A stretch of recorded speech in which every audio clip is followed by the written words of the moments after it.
day-to-day. Would it still maintain some form of accountable, so everything will just be in one account? Well, the operation of TSA is designed in such a way that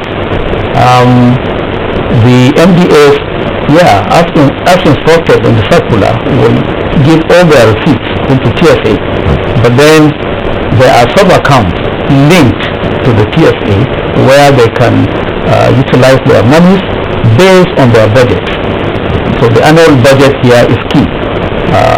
So based on budget, the accounts that are linked and that have been operated will open a door for them to utilize their resources to run their affairs, to run their operations based on their budget. So those sub-accounts still cannot be in commercial banks?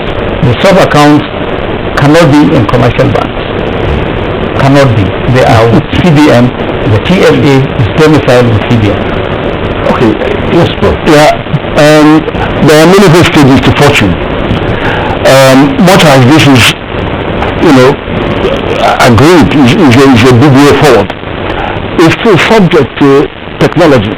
Our minds work fastest when it's getting too late. You find that some people will delay entries until when they are going to hit a quarterly deadline. And so suddenly you have hundreds of thousands of people trying to key in data at the same time. And the system is simply shut down because the people will not have enough bandwidth to handle the transaction. So it's inevitable. And I think from speaking to some of the operators before I came to this program, they told me that there was even a time when they had 1 month of shutdown of the system. And so it would improve over time, seeing the value of the challenge that they're going to have to face. But the second one, of course, would be the timeliness of release of resources to some of these agencies, revenue generating agencies, because there's a cost of sale. If customs have to have a certain percentage, they have to have it as soon as they are putting their revenue there. They have to have theirs, whether it's 3% or something, they have to have that, so that you don't impede their capacity to generate revenue, because what is due to them is subject to a long story. You see what I mean? So that is likely to be a challenge. And of course, the issue of budget is neither here nor there. But we do know that many of the MDAs that have been shying away from budget scrutiny will now have to come into the process.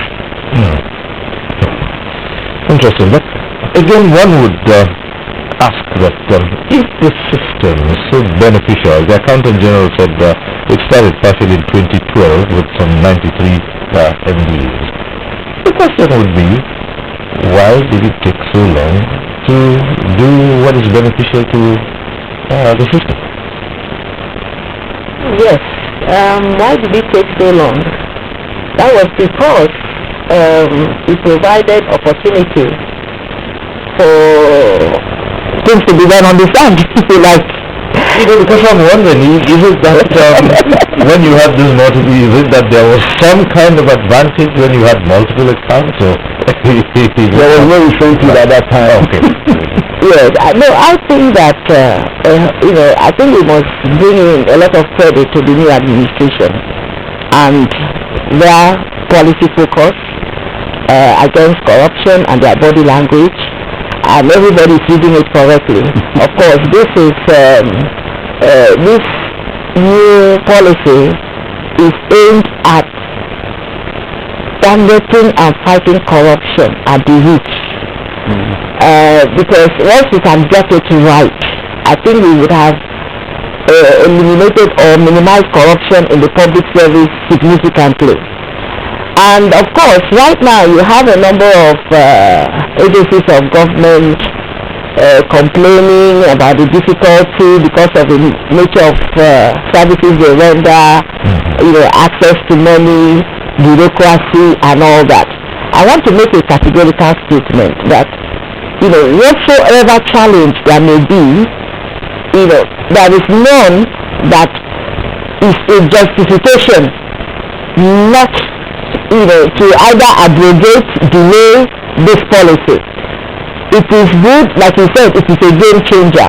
Obviously, there will be an interim position where, the details are being finalized, as the Accountant General has said.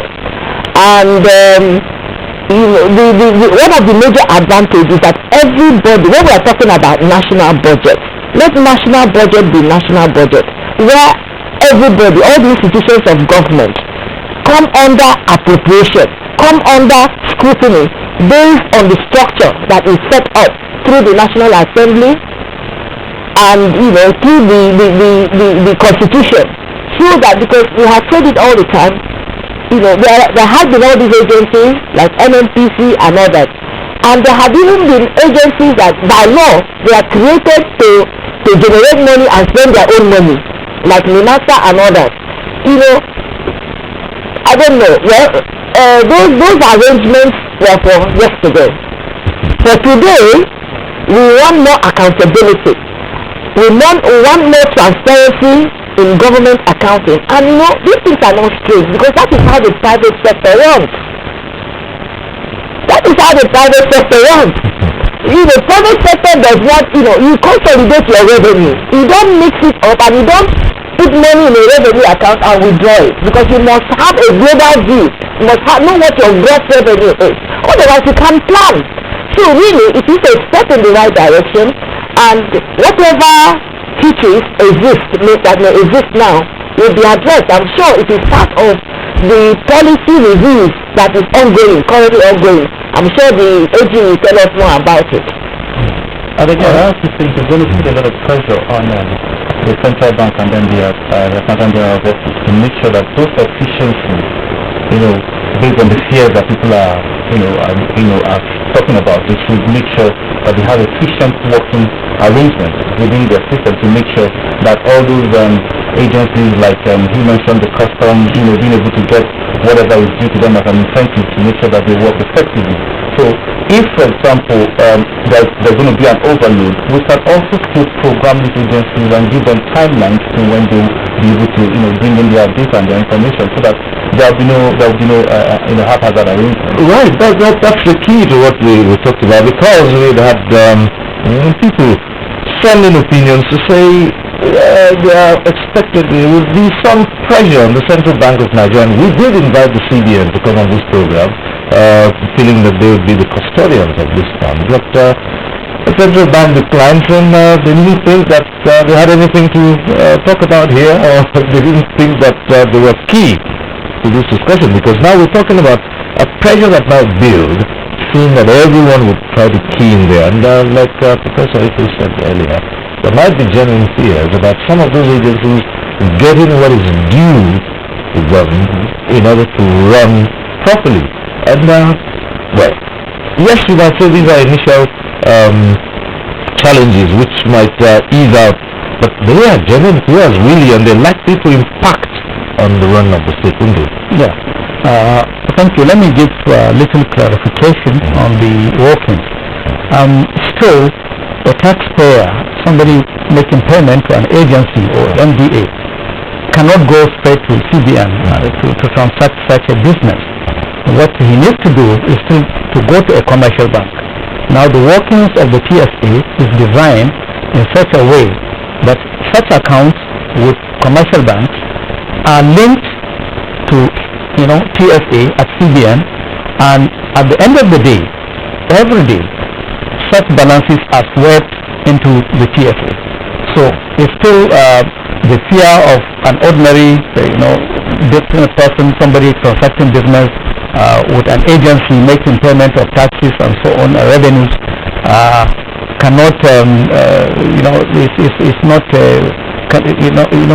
can be allayed by the fact that yes, there is still a window through which you can transact such business with a commercial bank, and then the objective of TSA is achieved by sweeping the balance at the end of the day. Now, coming to the issues of MDAs, yes, initially there may be some teething issues, teething problems, but we are working assiduously together with CBN. A subcommittee is being put in place, and we are working together. I wonder why they are not here. I believe maybe they have a better explanation for that. But we are working actually to remove all these hiccups and to make sure that it is smooth for MDAs and agencies in such a way that their operations are not impaired.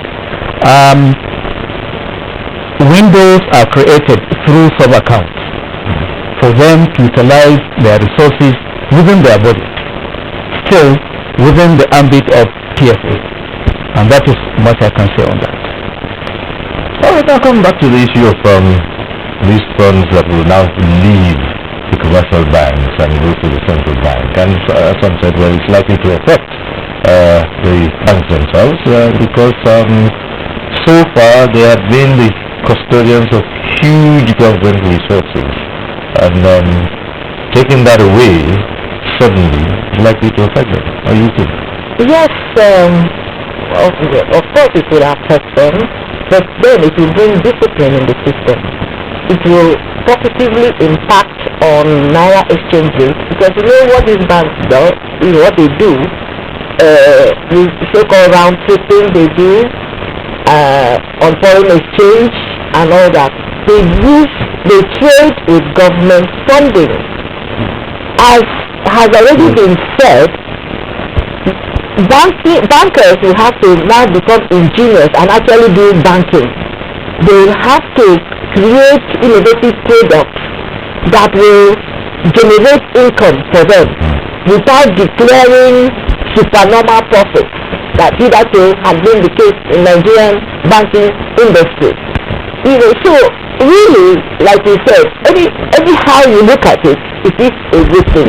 It has also been said that if government fund is withdrawn, then maybe the cash reserve ratio would have to be reduced because we don't have so much liquidity anymore. Fine, there may be a case for that, but it does not detract from the goal of the policy.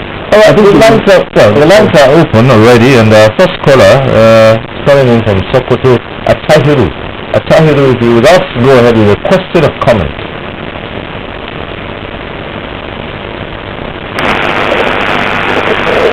Hello. Yes. Hello, Siri. Yes, hello, Atahiru, go ahead. I'm calling from Sokoto.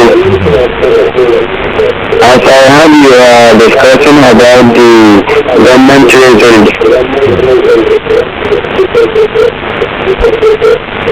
Hello? Yes, go ahead. Mine is not a contribution but a question. Yes, go on. Yes, as I'm hearing from different people that government treasury does not contain anything before now. So my question here is that is the government treasury rising from the way it is before? Right. Okay, you can hear that, right? I think we need to turn up the speaker here so that the guests can hear the question. Hello? Yes, go ahead. Now we can hear you clearly. Yeah, that is my question. I want to know whether the government treasury has risen. Okay. You want to know whether the government revenue... Sorry? Would you just repeat that? If they want to know whether the government Yes, okay, you want to know if the government revenue has declined? Not actually the answer. Right. Yes, I think and what is the factor that leads to the decline in the government treasury? And what can lead to, if there's been a decline? Yeah, if anything, there has actually been an accretion in the reserves. Because we saw that from 29 billion going up to 31 plus. So there is accretion to our foreign reserve. And quite the opposite was expected, but it is happening. And I think I need to also say that the banks will scream. I do want the banks to do well and do even better than they are doing at the moment. But they have to carry the private sector along, especially the SMEs. But the evidence is that they have not. The study that was done by the private sector arm of the World Bank, they have showed that in 2008, the proportion of the lending of the commercial banks to the SME sector was 7.5%. And in 2012, it melted down completely to 0.14%. So this is a wake-up call. They've got to go back to that sector and energize that sector and follow them along to develop our real sector. Because this is where 80% of the jobs are, and that's where it had a contribution of almost 35% of our nominal GDP. Okay. Let's link up with Ibrahim, who's calling in from Kaduna. Ibrahim, go ahead. Good evening, Mr. Phil. Yes, good evening. Okay. My question goes to the three government and including the third lady. So, like all the three gentlemen and the lady there was there during the past government. Why is it that they are not giving this information or they are not advising the past government on this issue since they have the knowledge by them? Okay. Well, I get my question. I'm not in government. What I'm okay. Well, I guess the one that answering for them, because I didn't know that they were not in government, but they can speak for themselves. So, I'm in the first government to the extent that I have been a civil servant. Yes, but not in a position I am today. I was appointed Accountant General of the Federation on 25th of June this year. So I couldn't have been in the first government in a position to influence things. Okay. And then there was this issue of why revenue has dwindled, I believe, by one of the callers. I think we need to really bring up this issue to the public that Nigerian economy is a mono economy, relying mainly on oil, and we know what is happening of oil prices at global markets, and therefore it has really affected the inflow of revenue, and that also brings us to the issue of diversification of revenue sources. Our potentials towards generating more from taxes are there. The rebasing done on the Nigerian economy has proved that. We also need to explore other avenues of getting revenue from solid mineral and other sectors of the economy. I think that is important. Okay. Well, Dr. Saiki, you... Well, I actually served as Commissioner of Finance in Imo State. Couple of governments here, and it was in that position that I first observed these multiple accounts of government revenue, and in that dispensation I did actually flag it, but of course it's not the kind of thing an individual can do. It has to be government policy, and I want to say that really states will need to follow suit. Right. Because the same thing that affects the federal government affects each of the states. Okay. Revenues need to be consolidated. And when they talk about IGR, a lot of states are not doing well in terms of IGR. I believe that the CSA will be one driver that will impact the IGR of every state. They will now begin actually to know what their gross revenue really is. Okay, we have Mike calling in from Asokoro in Abuja here. Mike, go ahead. Mike, okay, we lost that call. But then Professor Kenife, in fact, we had introduced him, and he's a public affairs analyst. And, I wasn't in the past government, but I've always had a voice in many programs of the NTA. I think that it's important that the states go in this same direction so they have maximum impact. Secondly, if you look at Lagos State being the most successful case on internally generated revenue, you can see the role of online payment system in their success story. That you don't now have to deal with tax collectors. You just go onto the system and pay and get your certificates issued online. Now this is the semblance of what we will see happen, and then we see the impact it could have on state government revenues.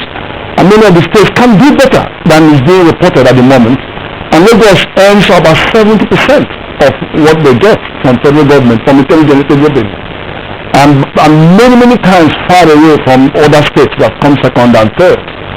So the two systems will come together and they will change the whole pattern of how government resources are being managed and how they are being used to empower people and reduce poverty. All right. I mean, obviously, I've been in the private sector and I work for a Swiss-based institute, so I don't have no work for government and I never work for government. Anyway, why I actually wanted to head to, Prof was mentioning something, saying something about the commercial bank. Now, for me, I would rather want that pressure to be on the government bank as more than the commercial bank. We only have two of them. Yeah. And you can have both of them. Bank of Industry. Bank of Industry needs to be recapitalized.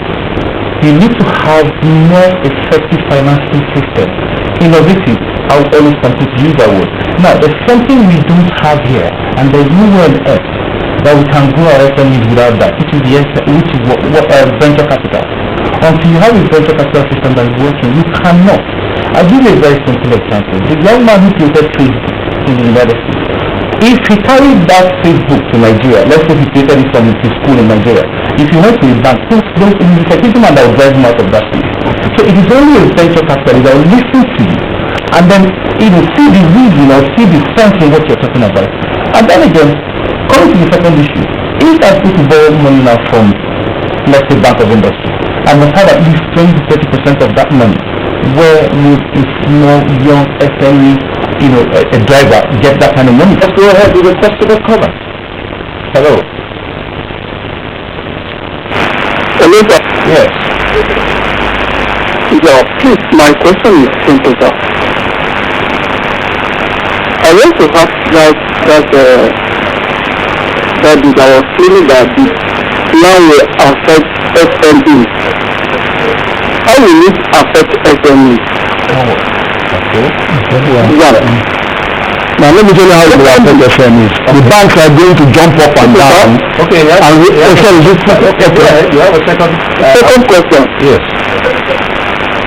What is the legal implication of the plan? Okay. All right. Okay?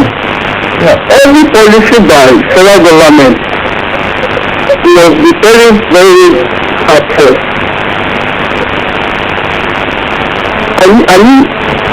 The policy of government should be assessed before it will be implemented. You get my point? Right. If it has no legal implication, let them carry on. All right. Okay. It's a good policy. Okay. Fine. Well, I can tell you what will happen tomorrow. The commercial banks will be jumping up and down and saying that this is hurting them, this is taking away their liquidity, and they're going to raise the interest rates.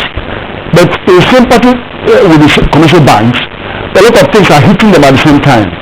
The fact that there is accretion of our reserves, some of these offshore resources are going back to the central bank, and the fact that the rescheduling of the debt, you remember that the special package for the state, about 660 billion naira, had to be refinanced and stretched to about 15 years.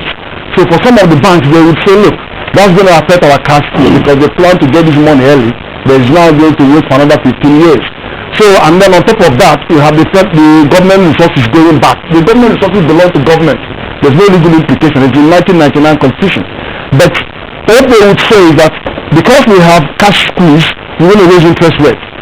And then I expect the central bank to counter that by releasing the intervention funds for the SMEs, the SME microcredit fund. And in fact, raise that money to 1 trillion naira so that there will be real money going to the private sector, to SMEs. So in that way, it will counter that. And also it will help the 700 plus microfinance banks that are actually lending at 4% a month, which is 48%. When the banks are lending 25 to 30%. So there should be more liquidity coming from intervention funds straight to the commercial banks are going to come for that money anyway. Hello, good evening, sir. Yes, go ahead. Good evening. Good evening. Can you hear me? Yes, we can. Go ahead. Okay, my question is this. What do you think were these government policies that prevented the implementation of the TSA over the years? That's question number one. Okay. Question number two, what measures is the government of the day considering to support this practice? Okay. Yes. All right. Could you repeat the second question? Let's get it clearly. The second question. Well, the first question is what prevented the implementation of this. The second one we didn't quite get, but I guess it is. But anyhow, before we go on to this, there was the other aspect of the last but one caller who wanted to know the legal implications. Yes, I think on legality, the TSA policy as it is today is in compliance with sections 80 and 162 of the Nigerian Constitution, 1999. So on legality, we are on course. All right. Yes. So that's taken care of. Now the question again is what delayed the implementation. That was what Dr. Opareke attempted to speak on a short while ago. Yes. What delays the implementation is the fact that corruption is endemic in our system. Okay. So really, because the system leaves loopholes. There are loopholes everywhere. And in government accounting, in government systems, and so on. And you discover that those loopholes, it's like a sieve. Those sieves are deliberate. I discovered that that those holes were deliberate in order to make cheap funds available or make it easy for some things to happen. And now we are in a dispensation of change, and we must all join the change process. The Nigerian type must change. There's no cheap money. There's no easy money. We need to labor for our sustenance. We need to learn to do things right. We need to everybody needs to be. The system needs to be self-policing. Okay. All right, we have another call coming in from Mina, I believe. Jude calling in from Niger State. Right. Jude, hello. My name is Jude. Yes, go on. Good evening, my name is Jude. Okay.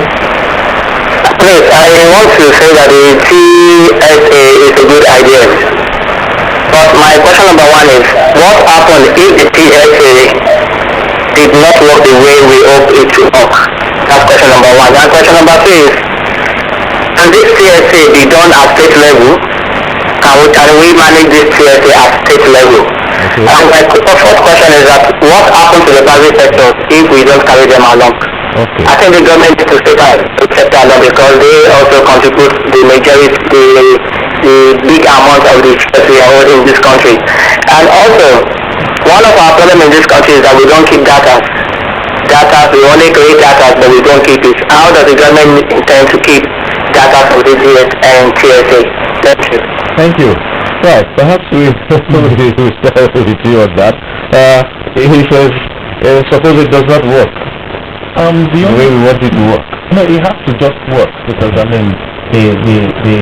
people who put it together, they are capable. So one of them, so he knows that they don't have a choice because if he fails this mission, he might not even be able to walk on the street after he leaves us. But really, it has to just work. And to carry the state along, I think it's a negotiation that the president has to actually sit down with the state governors and agree on how to also make them buy into this program, because it's an important thing that they must buy into. And I've also noticed something that anytime any of the state governments employ the services of consultants, tax consultants, their revenue will shoot up. But if there are no tax consultants in the state, the revenue will be low. I don't know. Well, the TSA has come to stay. The instructions and directives of Mr. President must be complied with. We have no excuse to fail, and this is not the first time TSA has been tested.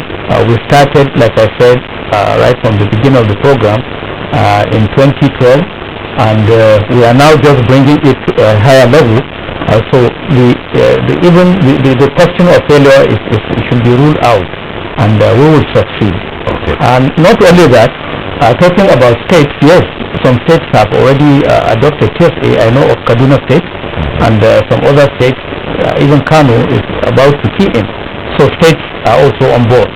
Well, But I need to say that you can never have 100% foolproof because there are technology risks we accept. There is a transaction risks which we also recognize. But above all, there are cyber attack risks. You've got to understand that being a service, they will be subject to cyber attacks. So we must try and fortify the system. we'll talk about these risks in some little detail. But let's take this call from Port Harcourt. Chimeze is calling in. Hello, Chimeze. Hello, good evening, sir. Yes, good evening.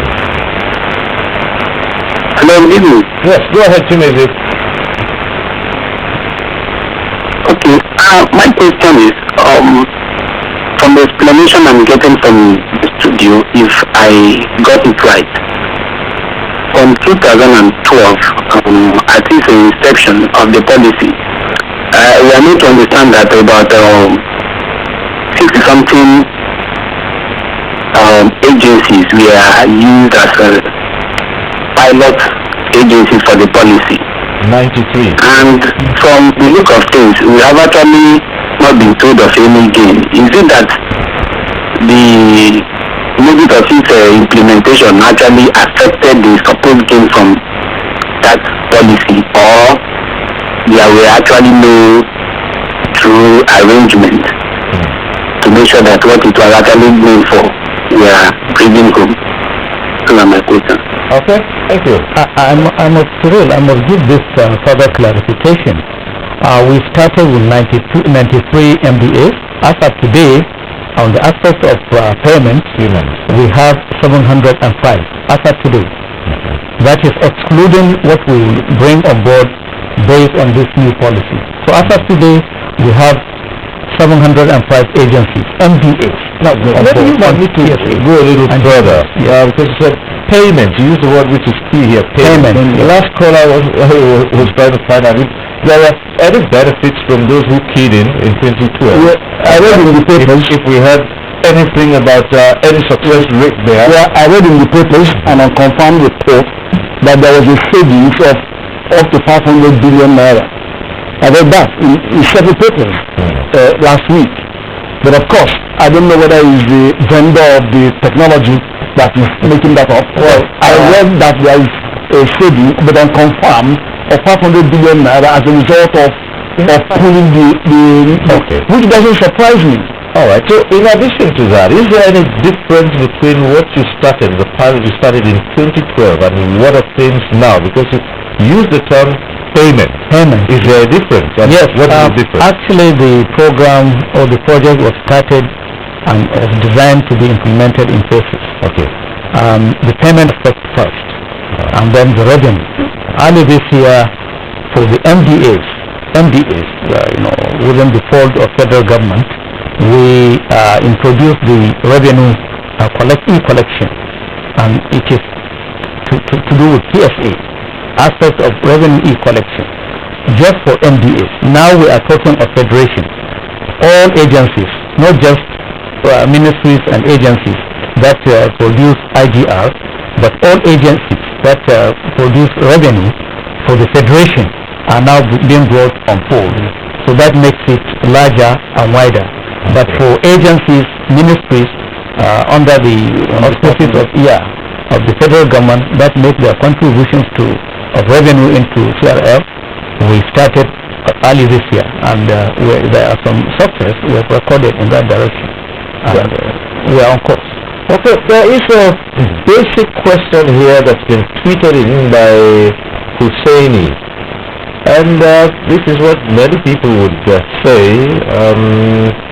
How can this single account affect the lives and burdens of the ordinary citizens? I mean the Nigerian masses, and that's what Husseini is saying. Fine. Yes. Yeah. If we believe that PSA will block leakages, if we believe that PSA will ensure transparency and accountability, if we believe that TSA will ensure good and effective management of resources, these resources, then it means that government will now have something which hitherto would have filtered away through the leakages for the good of Nigerians. When I say for the good of Nigerians, common man inclusive. So common man stands to benefit from TSA in a way that resources will be managed effectively, transparently, and ensure that there is value for money in all government expenditure. So I think to that extent, I believe common man will stand to benefit tremendously. But also, from the point of view of reducing poverty and increasing employment, which are the heart of the question, I would say that the answer will come from how soon can we help the SMEs to expand the economy and go into the real sector and actually access support. I think the TSA, in its all ramification, will bring more attention and more support from the commercial banks to this sector, so that we can create more jobs and we can reduce poverty in a very, very sustainable way. I think I was going to use an illustration to explain to Shane. Just like using baskets to fetch water to put into a reservoir. So right about now, you're not using baskets anymore. With the TSA, you're using a bucket to fetch or using a pipe to put water in the reservoir. So when it comes to reticulation, it gets to more people because there'll be more water gathered in the reservoir. Let me make a comment here about the running of the system, because as has been explained by the AG, there are the individual taxpayer paying for various government fees may still have to go to commercial banks. Now I'm sure the system will specify rules for remitting to central bank. Those things need to be monitored. Otherwise it will still remain a loophole. There needs to be strict monitoring of the system to make sure that the agencies or the banks, commercial banks or collecting banks do actually remit on time, because there have been cases where they're supposed to sweep monies at the end of the day, at the end of the week or whatever, they don't. And so that we don't leave that gap. It may still be an issue. I just thought I should flag that. Now, if you also look at the model that they use in India, they have two tiers. I mean, the commercial banks, with the auditor general office, who would actually be the ones to say bank A, bank B, bank C. So they also will work with the auditor general office to make sure that they monitor those things so that they try the receipt. Because it can't even exceed a day. It is cash. It's that same day it goes into the central bank. It is a check like that, 2 days, electronic transfer 3 days. So that model is something they should also look at and then put some. And so part of what we are working on is a very robust and very effective monitoring mechanism. And as there will be in place a committee, not just a committee, a system, an electronic system through which this sweeping of the balances daily will be monitored. And the window is there, and we believe we will make use of it very effectively. Alright, at this point we'll take a short break.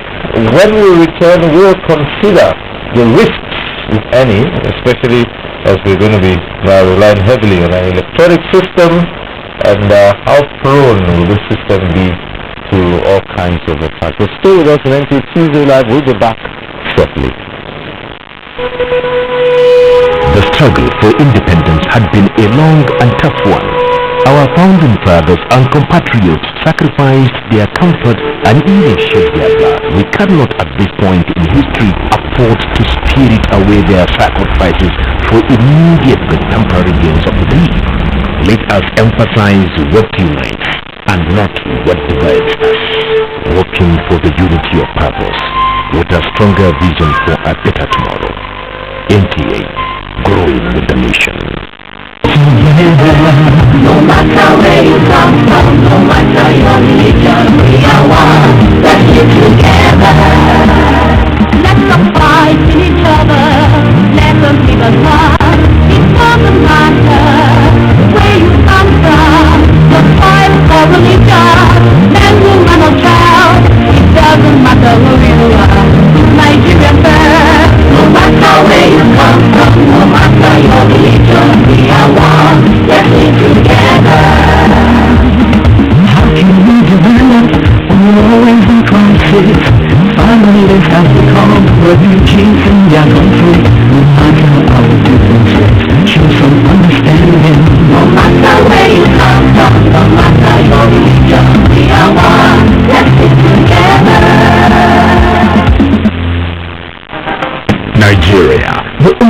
a unique strength with remarkable potential to excel. Let us believe in ourselves and change our attitude for the sake of our country and generations unborn. Let us revive our cultural values which are our essence as a nation.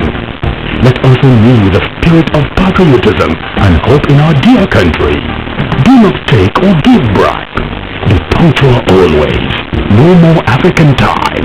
We can't expect to be global citizens and operate on African time. Join the queue. Insist that people are attended to on a first-come basis no matter who they are or where they come from. Nigeria, the people, great nation.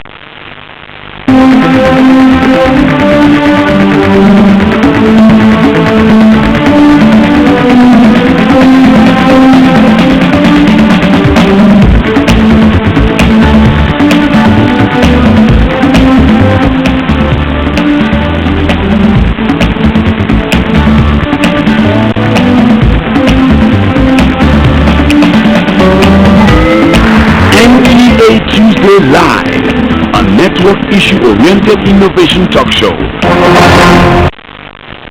Thanks for staying with us. It's the Treasury single account we're considering tonight on NT Tuesday Live. And we just thought this segment, we'll take a look at the risks, if any, because a number of issues have been raised on how the TSA would work.